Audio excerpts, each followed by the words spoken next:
For 3 years, Lord Endymion Ravenscroft had been blind. For 3 years, his wife had walked their halls as though she were the only soul inside them.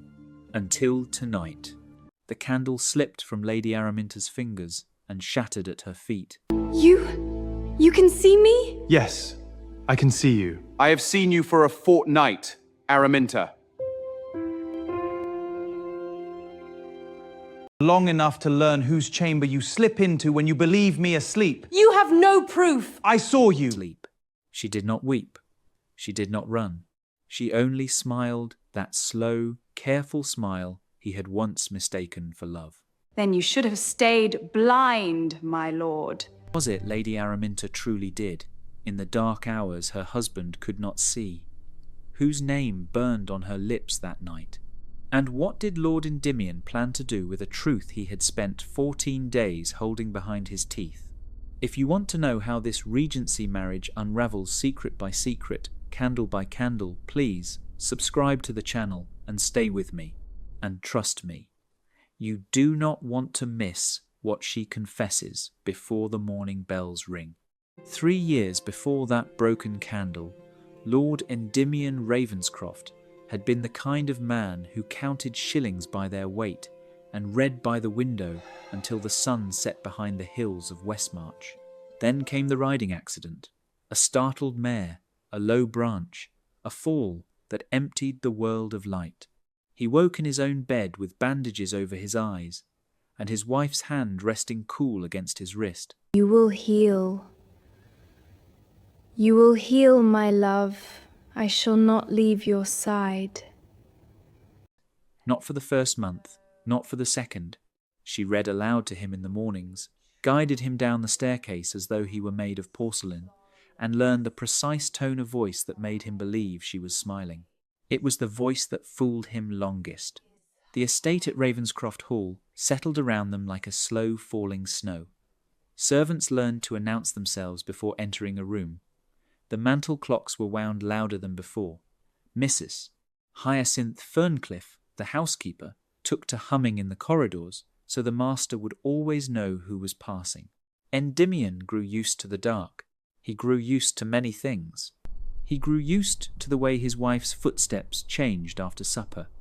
Lighter, quicker, the faint scrape of slippers along the gallery, and then a door that closed with too much care. He grew used to a perfume that did not belong to her, bergamot and something deeper, something masculine, threaded into her hair when she came to kiss his forehead at midnight. Where were you tonight, my love? In the library, my lord. Only reading. Believed her. For a very long time, he believed her. A blind man learns to trust the voices that lead him.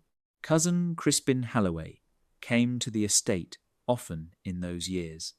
He arrived on horseback with apples for the stable boys and warm hands for the lady of the house. He had been Endymion's closest friend since boyhood, the one who taught him to ride, the one who carried him home the night of the fall. Crispin spoke loudly in Endymion's company, as though loudness were a kindness one offered the blind. He laughed too easily at Araminta's jokes. Endymion did not see this. He only heard it. There were small things then, crumbs of strangeness scattered along the days, a glove found beneath the chaise that did not belong to any guest he could remember. A bottle of wine half drunk in the morning room when no visitor had been announced. The cook, old Missus. Drusilla Marlowe, falling silent whenever Araminta entered the kitchen, as though her words had to be swallowed quickly.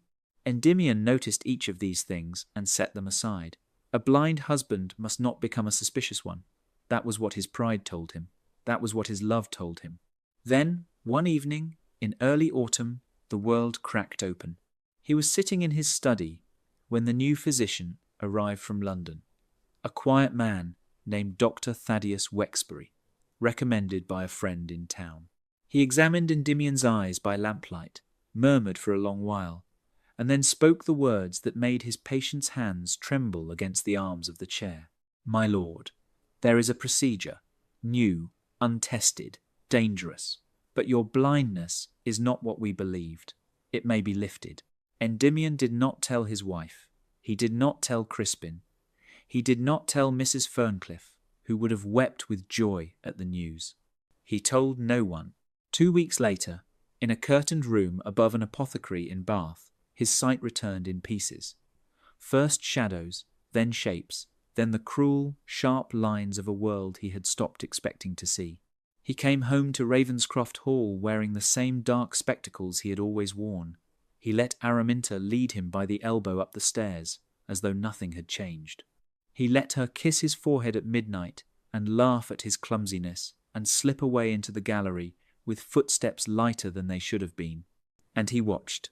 He watched her smile at Crispin across the breakfast table in a way she had not smiled at him in years.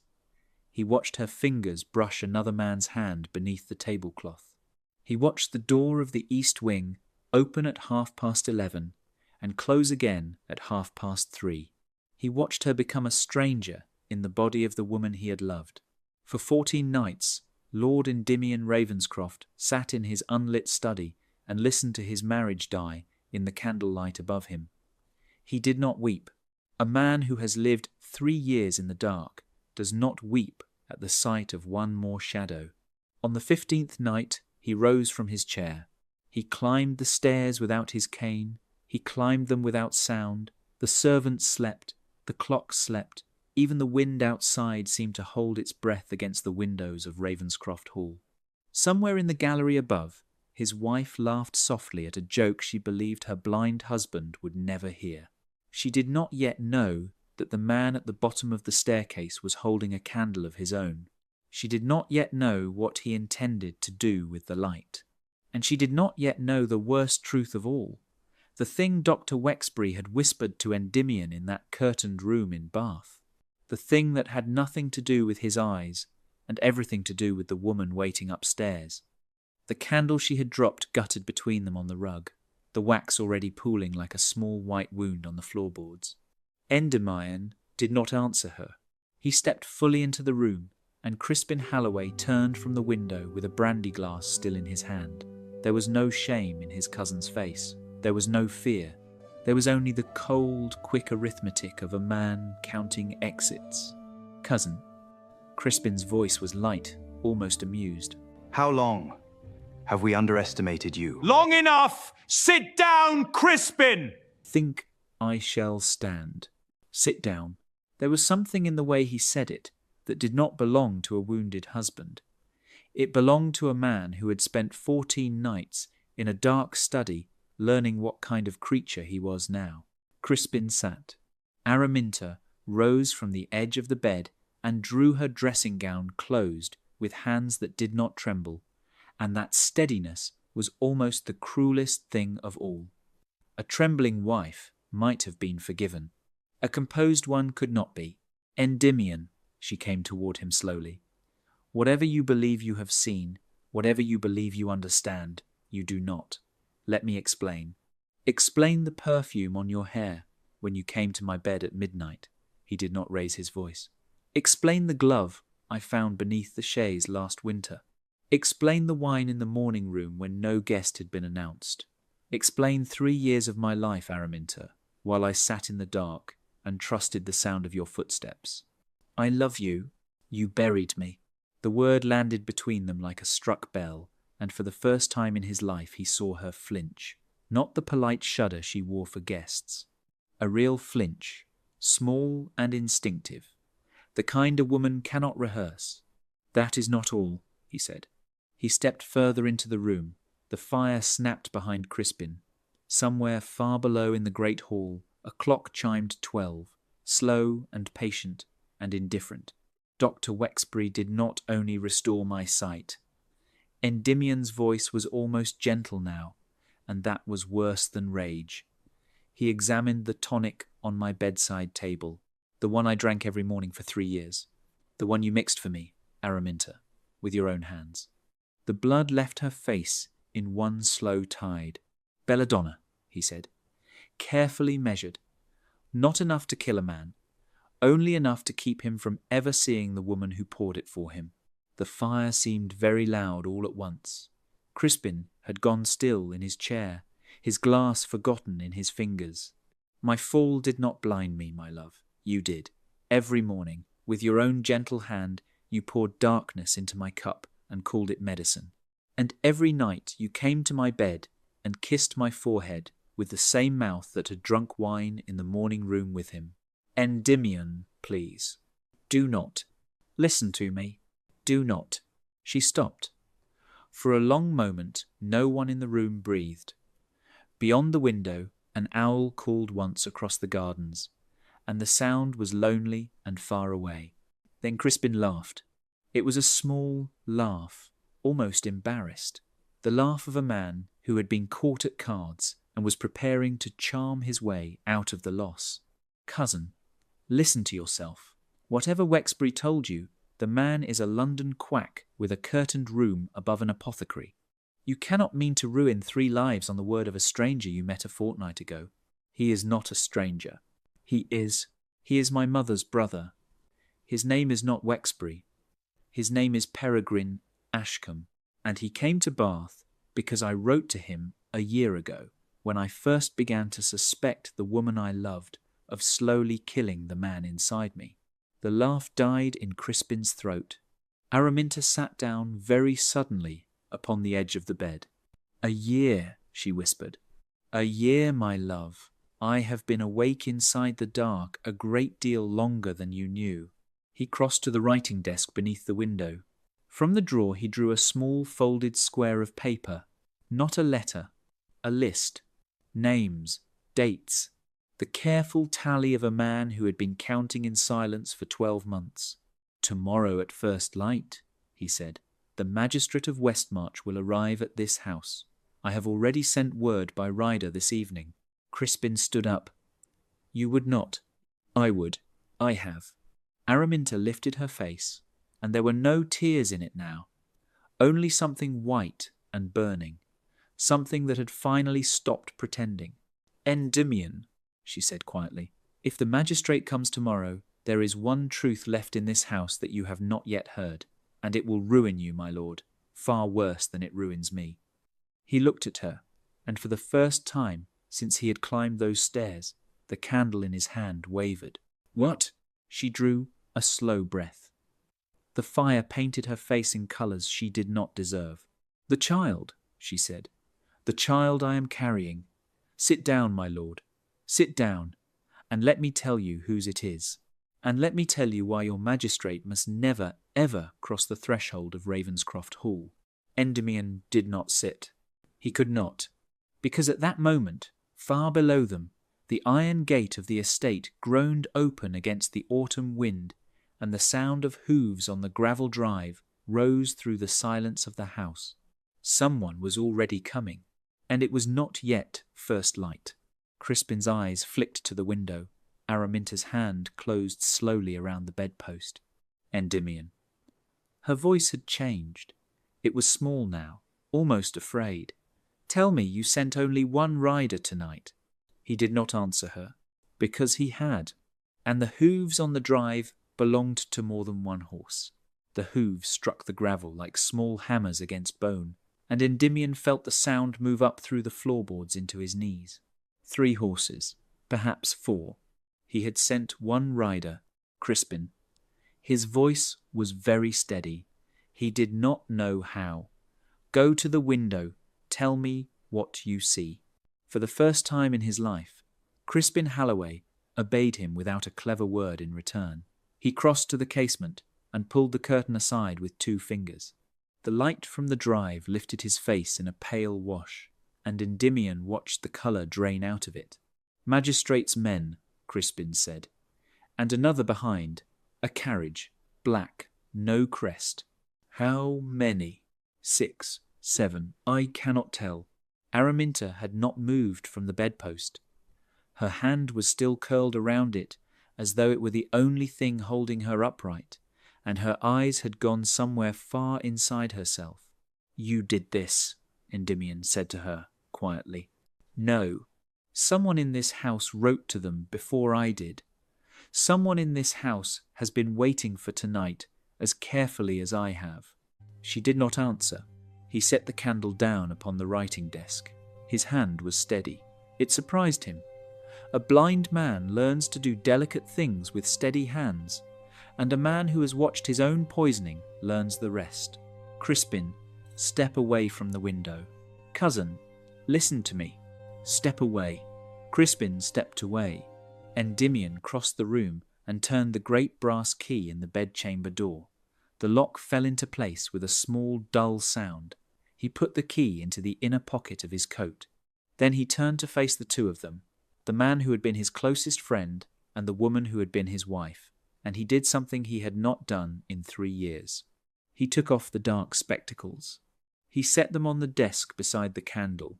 The fire caught his eyes, and they were the eyes Araminta had not seen in a very long time, grey, awake, and full of a cold, careful patience that did not belong to the man she had married.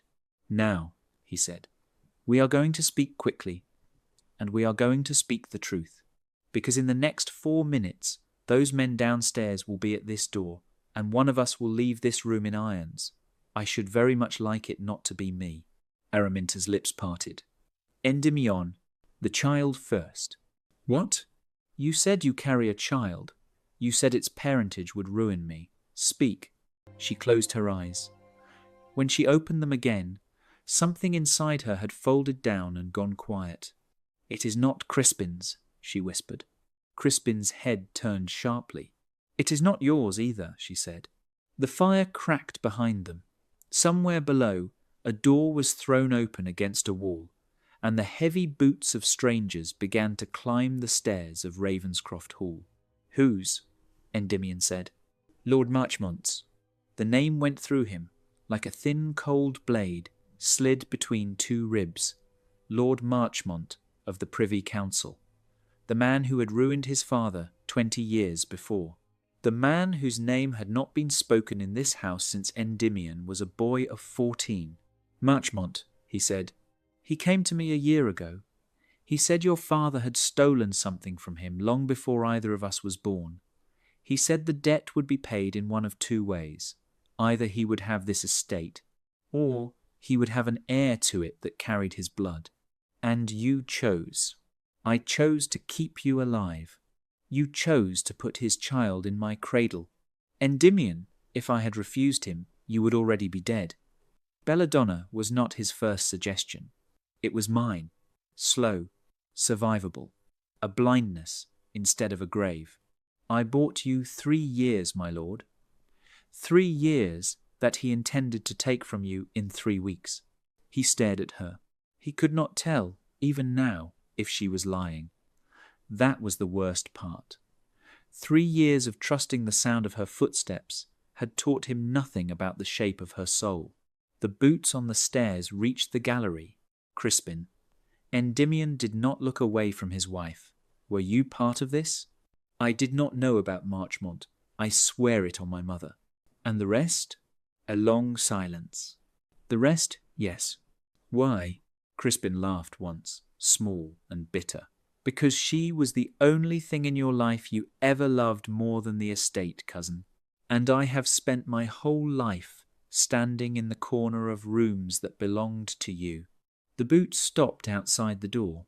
A fist struck the wood 3 times, heavy, patient, the kind of knock that did not expect to be refused. Lord Ravenscroft, open in the name of the magistrate. Endymion did not move. Araminta. He spoke very low. If I open this door, what happens? They take me. They take Crispin. They take the child with me, and Marchmont's name never touches the parchment. He has prepared this for months. The constable on that landing is his man. The carriage in the drive is his carriage. By morning, I will be in a cell in Westmarch, and you will be a widower by spring, and the estate will pass quietly into Marchmont's hands through a cousin he has already chosen. And if I do not open it, then we 3 burn together, my lord. He will not allow a witness to walk out of this house alive. The fist struck the door again. The wood shuddered in its frame. Endymion looked at the woman he had loved. He looked at the man who had been his brother in all but blood. He looked at the locked door behind which 6 armed men were waiting to end the only life he had ever known. For 3 years he had been blind. For 1 fortnight he had been awake. Tonight, in 4 short minutes, he had become something else entirely. Something his father might have recognized. Something his mother had always feared he could become. He picked up the candle from the desk. He walked to the great velvet curtain that covered the eastern wall of the bedchamber, the one Araminta had hung herself in the 2nd year of their marriage, the one he had never once questioned, because a blind man does not question the decoration of rooms he cannot see. He pulled the curtain aside. Behind it was a door, a small, low servant's door set into the panelling, a door that had not been on the architect's plans of Ravenscroft Hall, a door someone had cut into the wall in secret sometime in the last 3 years, while the master of the house sat downstairs in the dark and trusted the sound of footsteps. Araminta made a small sound in her throat. "You knew," Endymion said softly. "Of course you knew. You had it built. For Crispin, not for tonight. It will serve for tonight." He turned the small brass handle. The door opened on oiled hinges into a narrow black passage that smelled of cold stone and old dust. The fist struck the bedchamber door a 3rd time. Wood splintered. "Go," Endymion said. Araminta stared at him. "What?" "Go, both of you, down the passage. It will lead to the orchard wall. There is a gate there that only the gardener uses. Take the south road. Do not stop until you reach the coast." "Endymion." "I said go. They will hang you in our place." "Perhaps." "Why?" He looked at her one last time, and his face was a country she had never been allowed to enter. "Because if Marchmont's child is born in a Westmarch cell, it dies there. And whatever you have done to me, Araminta, that child has done nothing to anyone. Go, now. Before I change my mind and discover I am still the man you married." She went. Crispin hesitated 1 single heartbeat at the threshold. He looked back at his cousin with something that might almost have been regret in another life. Then the splintered door behind them burst inward, and 6 men in the black coats of Lord Marchmont's private guard stepped into the bedchamber of Ravenscroft Hall, and Endymion Ravenscroft turned to meet them alone, with nothing in his hand but a single guttering candle and a smile his wife had never once seen on his face. The first man through the door took 1 look at that smile and stopped walking. The second man drew a pistol, and somewhere in the dark passage behind the curtain, a woman who had spent 3 years poisoning her husband began, for the first time in her life, to run. The pistol was steady. The man holding it was not. Endymion saw the small twitch at the corner of the guard's eye and understood at once that these were not soldiers. They were paid men. Paid men did not enjoy killing the master of a house in his own bedchamber, and Marchmont had not paid them enough to enjoy it tonight. "Lower it," Endymion said quietly. "My orders are—" "I know your orders. Lower it." He took 1 slow step toward them, and the candle in his hand threw their shadows tall against the papered walls. "Your master is downstairs, is he not?" The guard did not answer. He did not need to. A 7th set of footsteps was climbing the gallery now, slow, unhurried. The footsteps of a man who had waited 20 years for this night and saw no reason to rush the last 50 feet. Endymion knew them before the door opened. Lord Marchmont was older than he remembered. Taller too, or perhaps grief simply made other men shrink. He stepped between his guards with the careful patience of a butcher entering his own shop, and his eyes, when they found Endymion's face, did something that no eyes had done in 3 years. They smiled. "Ravenscroft, you have your father's mouth, and you have his estate by morning. So I am told." "You are told correctly." Marchmont glanced at the bed.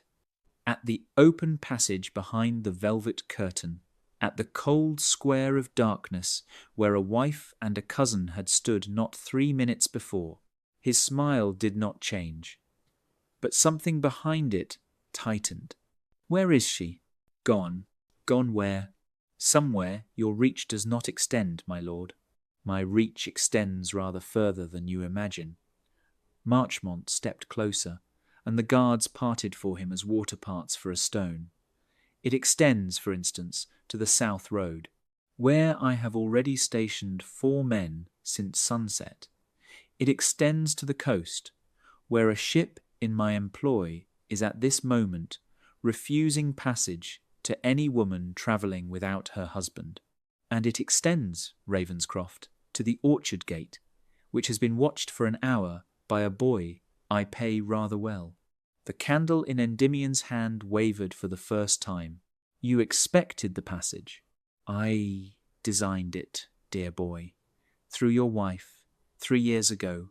The room tilted very slightly. Endymion did not let it show on his face. A man who has lived 3 years inside the dark has had practice at not letting things show on his face. Then she was yours from the beginning. She was mine before you ever met her. I introduced you to her at the Wexley Ball in the autumn of your 23rd year. Do you remember? I imagine you do not.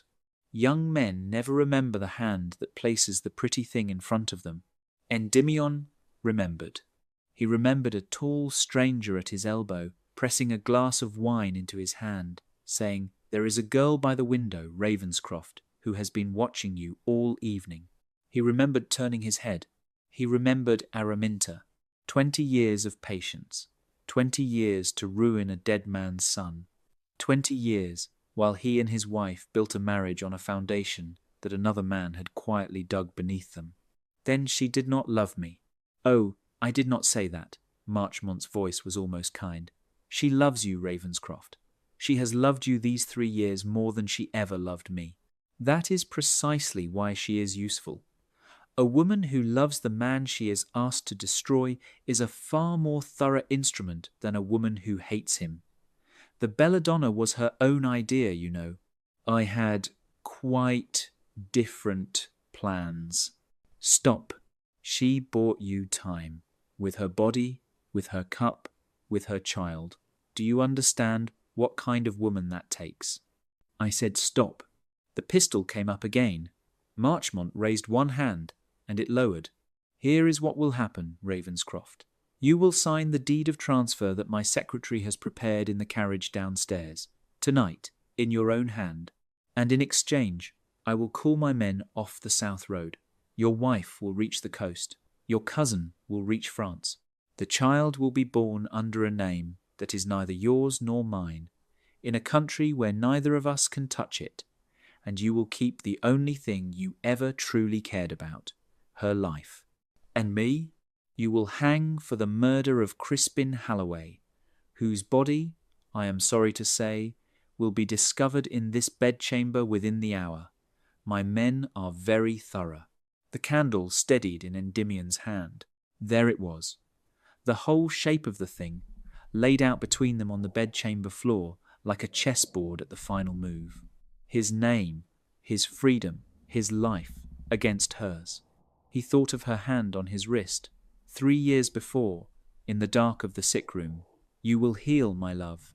I shall not leave your side. He thought of the perfume in her hair at midnight. He thought of the cup she had poured for him every morning, with her own hands, choosing slow blindness over a quick grave. He thought of a child not yet born, who had done nothing to anyone. A man who has lived 3 years inside the dark learns, eventually, that there are worse things than darkness. There is, for instance, light that costs another life. Bring me the deed, he said. Marchmont's eyes glittered. A wise choice, Ravenscroft. I have not finished. Bring me the deed, and bring me your secretary, and bring me your hand, Marchmont, upon a Bible from this house, swearing before your own men that the South Road will be cleared within the hour. You have my word. Your word is what destroyed my father. I will have your hand on the book, or you will have nothing from me but a dead man on the floor and an estate tied up in chancery for the next 40 years. There was a long silence. Then Marchmont laughed, softly, almost with respect. Fetch the Bible from the library, he said to one of the guards. And the deed from the carriage. Quickly. The man went. Endymion lowered the candle to the desk. He did not look at the velvet curtain. He did not look at the open passage behind it.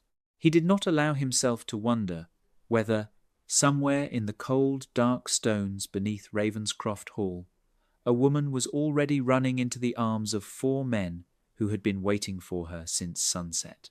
He could not save her by wondering. He could only save her by signing. The Bible came. The deed came.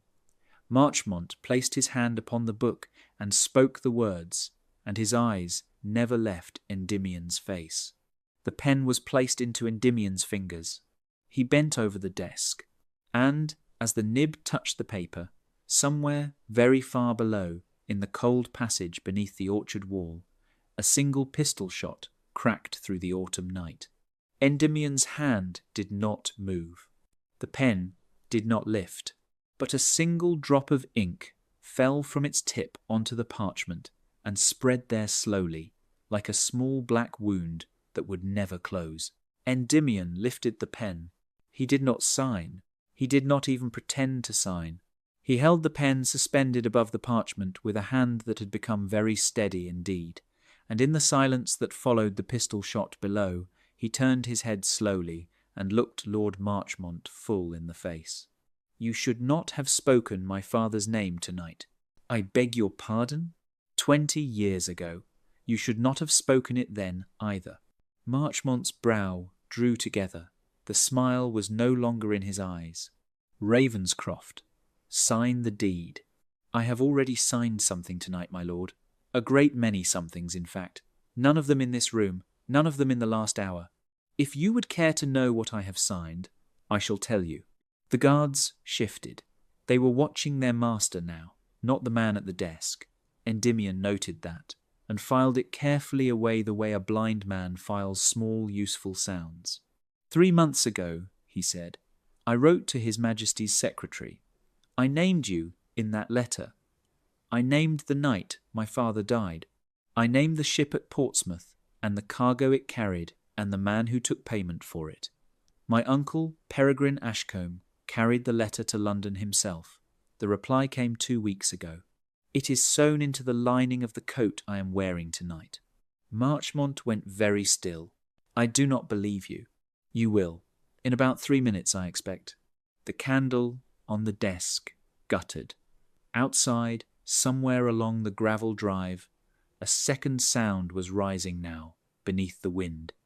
Wheels, more wheels, heavier than the carriage that had brought Marchmont, with the slow, grinding weight of a coach that travelled under official escort. The pistol in the guard's hand began, very slowly, to lower. His Majesty's men, Endymion said softly, ride from the north road, my lord, not the south. You watched the wrong road tonight. You watched the road my wife was supposed to flee down. You did not watch the road I asked them to come down. Ravenscroft. The pistol shot in the passage was my uncle. He was waiting there for the boy you posted at the orchard gate. The boy is alive. The boy will testify. So will the 4 men you stationed on the south road, once they understand by morning which side of this matter pays better. Marchmont's hand moved toward his coat. Do not, Endymion said. He set the pen down upon the parchment. He did not sign it. He laid it across the page like a sword laid down between 2 armies, and he stood to his full height for the first time in 3 years. You took my father from me. You took my eyes from me. You took my wife from me before I had ever held her hand. You will not take this house, and you will not take my child. It is not your child. It will be. His voice did not lift. It will bear my name. It will inherit this estate. And every time someone looks at it across a London ballroom and whispers your name behind a fan, my lord, the child will not hear them, because the child will be a Ravenscroft. And no Ravenscroft has ever cared overmuch what a Marchmont said in a whisper. The bedchamber door opened. Not the splintered one, the other one, the narrow servant's door behind the velvet curtain, which neither Endymion nor Marchmont had been watching for the last 2 minutes. Peregrine Ashcombe stepped through it first. He was older than Endymion remembered, and there was blood on the cuff of his coat that did not belong to him. Behind him came a tall man in the dark blue coat of the King's Bench, with 3 soldiers at his back. Behind them came Araminta. She was holding her side. There was blood there too, a small dark flowering against the pale silk of her dressing gown. Her face was very white. Her hair had come down across her shoulder. Her eyes found Endymion's across the room, and she did not smile, and she did not weep. And somehow that was the thing that finally undid him. "My lord," said the man in the blue coat, "Lord Marchmont, by the warrant of his Majesty, you are placed under arrest for the murder of the late Lord Ravenscroft, for conspiracy against the present Lord Ravenscroft, and for the unlawful poisoning of a peer of the realm. Your men will lay down their arms now, or they will hang beside you in Westmarch by the end of the week." The pistol in the guard's hand fell to the carpet with a small, soft sound. The others followed, one after another, like coins dropped into a deep well. Marchmont did not move. He was looking at Endymion with an expression that was almost wonder, the way an old chess player looks at the board when he has at last understood the move that ended him. 20 years, he said quietly. 20 years, Endymion agreed. Your father would be proud. My father would be alive. There is a difference, my lord. They took him then, quietly, without a struggle. A man like Marchmont did not struggle in front of his own guards. He walked between the soldiers with his head high, and at the door he turned back once, and his eyes went past Endymion to find his wife. "He will never trust you again," Marchmont said to her. "I have at least given you that." "You have given me nothing," she answered, and her voice did not shake. "I gave myself this. Take your loss like a man, my lord. It is the last thing in this house that still belongs to you." He went. The room emptied slowly after that. The guards, the soldiers, Peregrine, with one long, careful look at his nephew, and a hand laid briefly upon his shoulder, and a single small nod that carried 20 years of letters in it. The man in the blue coat, with papers to be signed in the morning. Crispin Halloway was not among them.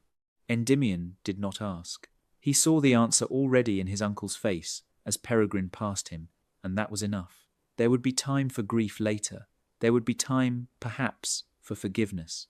A boy who had grown up in the corner of his cousin's rooms had paid the last price for stepping out of that corner one autumn night, and Endymion would carry the weight of it for as long as he lived. He owed Crispin that much, perhaps more. When the bedchamber door closed at last, only the 2 of them remained. Araminta sat down upon the edge of the bed, carefully, slowly. Her hand was still pressed against her side, and the silk beneath her fingers was darker than it had been a moment before. "How bad?" he asked. "Not bad. The ball passed through. Your uncle was very kind about it." Araminta: "Do not." "I have to." "Then say it quickly, my lord. I am not strong tonight." He crossed to her. He knelt on the rug at her feet, the rug where her candle had broken and burned not 3 hours before, and he took her free hand into both of his own. "I do not know if I can ever look at you," he said, "without seeing the cup you poured for me every morning. I know. And I do not know if I can wake beside you in the dark without remembering whose perfume was in your hair at midnight. I know. But I cannot send you away. I have tried, Araminta, in my own mind, in the last hour of this terrible night, to find one room in this house where I might put you and not love you any longer. There is no such room. There is no such room in any house in England." She closed her eyes. A single tear slid down her cheek. The first one he had seen on her face all night, perhaps the first he had seen there in 3 years. "Then we are both punished," she whispered. "Yes, for a long time. Yes, for a very long time. Until the child is grown, perhaps. Perhaps longer than that." She opened her eyes, grey like his own. He had forgotten that. A blind man forgets the colour of his wife's eyes more easily than he forgets the sound of her voice, and he had spent 3 years remembering only the wrong half of her. "I will earn it back," she said, "every morning, with my own hands, the way I once poured the cup. Only this time I will pour something better into it." He did not answer her. He only lifted her hand and pressed it against his mouth, and held it there, while somewhere outside the windows of Ravenscroft Hall, the first slow grey of morning began to rise over the orchard wall, where a gardener's gate stood open on its hinges, and a young boy who had been paid to watch it was now sleeping safely beside the kitchen fire of a house whose master, against every odd of the long autumn night, had at last come home to the woman who had nearly destroyed him, and chosen, against all reason, to begin again. Spring came late to Ravenscroft Hall that year. The orchard did not flower until the first week of May, and when the white blossoms finally broke open along the south wall, Endymion was standing beneath them with his hands behind his back, watching his wife walk slowly down the gravel path toward him with one hand pressed to the small swell beneath her morning gown. She walked carefully now. The wound in her side had healed, but it had healed badly, and there were mornings when she could not lift the kettle from the hearth without a small, sharp breath she tried to hide from him. He had stopped pretending not to notice. He brought the kettle himself and set it on the table between them and poured her tea with his own hand. Every morning, the way she had once poured his. Neither of them said why. Marchmont was tried in London at the end of November. The trial lasted 4 days. Peregrine Ashcombe sat in the witness box for half of one of them, and the boy from the orchard gate, whose name turned out to be Tobias Penhallow, sat there for nearly a whole afternoon, swinging his small boots above the floor and answering every question with the grave composure of a child who had decided he was a man now and would not be told otherwise. Endymion sent him to school that winter. He paid the fees himself. He did not put his name to the gift, but the boy was clever, and the boy guessed, and once a year for the rest of Endymion's life a careful letter would arrive at Ravenscroft Hall in a young hand and then a steadier one, signed always in the same way. Your servant, Tobias. Marchmont was sentenced to hang. He did not hang. 3 nights before the execution, in a cell in the tower, he was found dead at the small writing desk they had permitted him. A single glass beside his hand, the faint smell of bitter almonds in the air. Peregrine, when he brought the news to Ravenscroft Hall in person, would say only that certain old families were allowed to settle their accounts in their own way, and that His Majesty had chosen not to look too closely at the cup. Araminta had wept when she heard. Endymion had not asked why. Some griefs were not his to question. A woman who had once belonged, however unwillingly, to a man for 20 years did not always weep for the reasons her husband might prefer. He had simply held her hand and let her weep and poured the tea. The child was born in the 2nd week of June. It was a girl. The midwife placed her into Araminta's arms in the great curtained bed where so much had once been broken, and Araminta looked down at the small red crumpled face and then up at her husband, and her own face did something Endymion had never seen it do before. It crumbled. Endymion.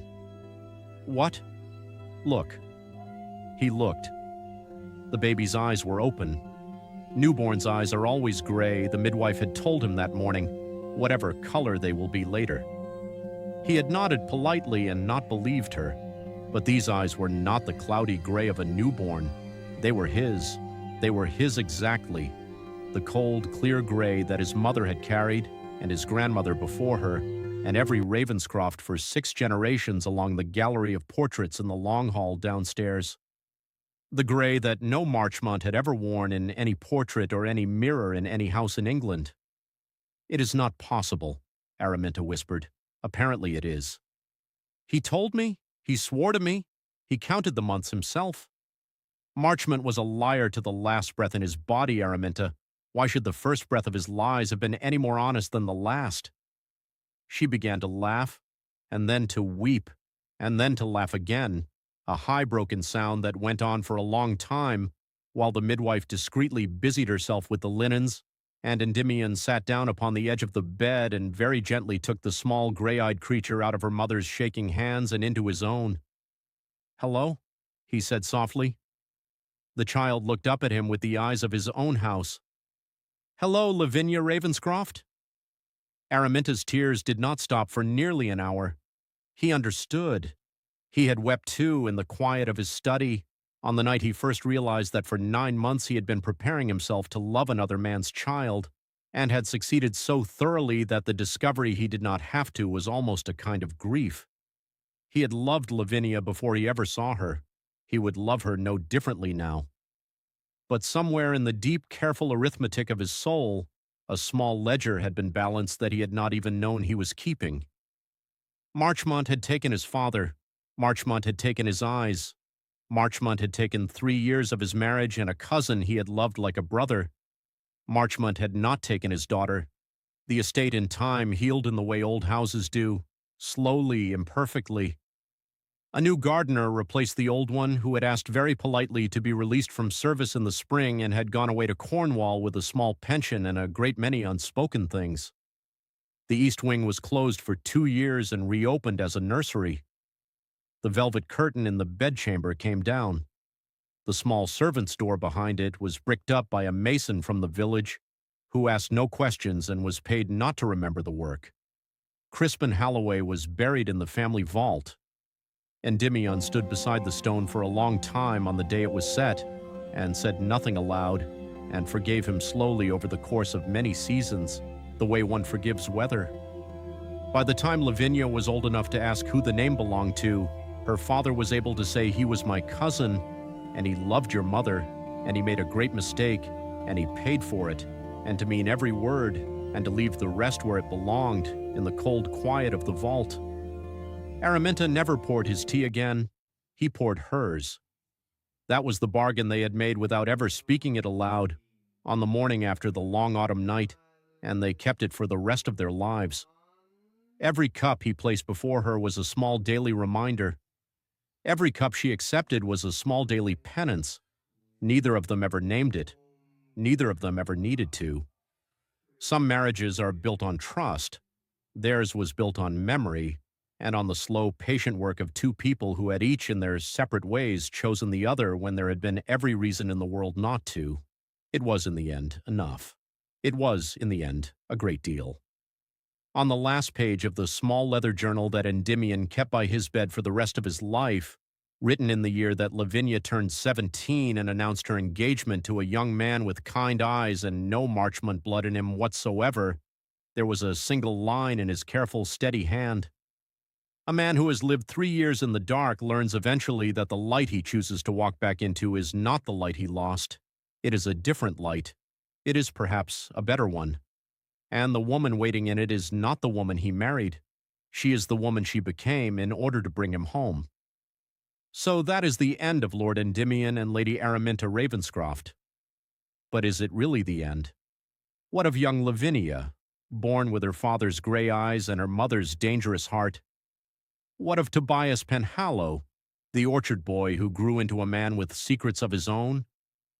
What of the second letter Peregrine Ashcombe carried back to London the morning Marchmont died, the one Endymion never opened and never spoke of, and kept locked inside his desk for the rest of his days? Some stories close their doors gently. Others leave a single window open on the autumn wind. Tell me, my dear viewers, which kind of story did you just listen to tonight? Did Endymion truly forgive her? Could you, in his place? And what would you have done with the cup, on the first morning, if your wife had handed it to you with her own steady hand? If this story moved you, if it kept you company through the long dark of these candlelit nights, please take one small moment now and subscribe to the channel. It costs you nothing, and it means everything to me. Like the video. Leave a comment with your thoughts on Araminta. Tell me whether she earned her ending or whether she got away with too much. I read every single one. And come back next time, my friends. Because there is another house in another county where another woman is about to do something her husband will not see coming. Until then, keep your candles lit, keep your hearts open, and never ever drink the tea a stranger pours for you.